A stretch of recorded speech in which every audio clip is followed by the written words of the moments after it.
میرے بھائی کا انتقال الکوہل کی وجہ سے ہوا. ڈاکٹر نے کہا کہ اگر وہ نشے میں نہ ہوتا تو شاید وہ نہ مرتا. میرے ڈیڈ نے اور زیادہ پب جانا شروع کر دیا، بلکہ اب تو وہ مجھے نظر ہی کم آتے تھے. وہ 15 سالہ لڑکی کے ساتھ بھاگ گئے اور پیچھے اپنی پوری فیملی کو چھوڑ دیا. یہ بھی الکوہل کے اثرات تھے.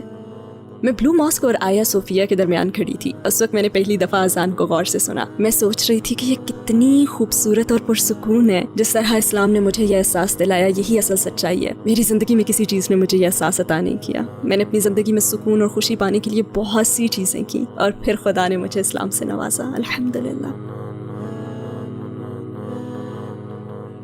عائشہ روزلی کون ہے؟ کیا آپ اپنے بیک گراؤنڈ کے بارے میں ہمیں مختصراً بتائیں گی؟ عائشہ روزلی کون ہے؟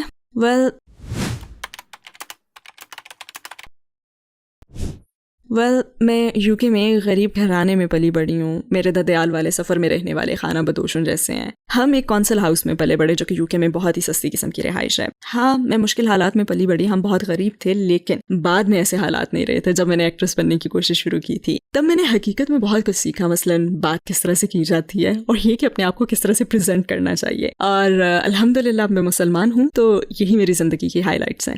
عقیدے کے حوالے سے آپ کی زندگی کیسی تھی؟ کیا اسلام سے پہلے آپ کا کوئی عقیدہ تھا؟ نہیں، کیونکہ میں زیادہ مذہبی نہیں تھی. میرا کوئی مذہب تھا ہی نہیں. لیکن ہاں، مشکل لمحات میں مجھے اپنے عقیدے کا احساس ہوتا تھا. مجھے لگتا تھا کہ میں خدا سے رابطے میں ہوں. کون سا خدا ہے، کیسا خدا ہے، میں یہ تو نہیں جانتی تھی. لیکن مجھے لگتا تھا کہ جب میں مشکل میں ہوتی تھی تو میں یہی کہتی تھی کہ اے خدا پلیز آپ میری مدد کر سکتے ہیں. شاید میں خدا کا لفظ استعمال نہیں کرتی تھی، لیکن مجھے یقین تھا کہ کوئی تو پاورفل ہستی موجود ہے. ہاں، لیکن میں نے اس بارے میں صحیح طریقے سے کبھی غور نہیں کیا. میں نے اپنے یقین کے بارے میں کسی کو بتایا نہیں. تو میں کچھ اس قسم کے لوگوں میں سے تھی.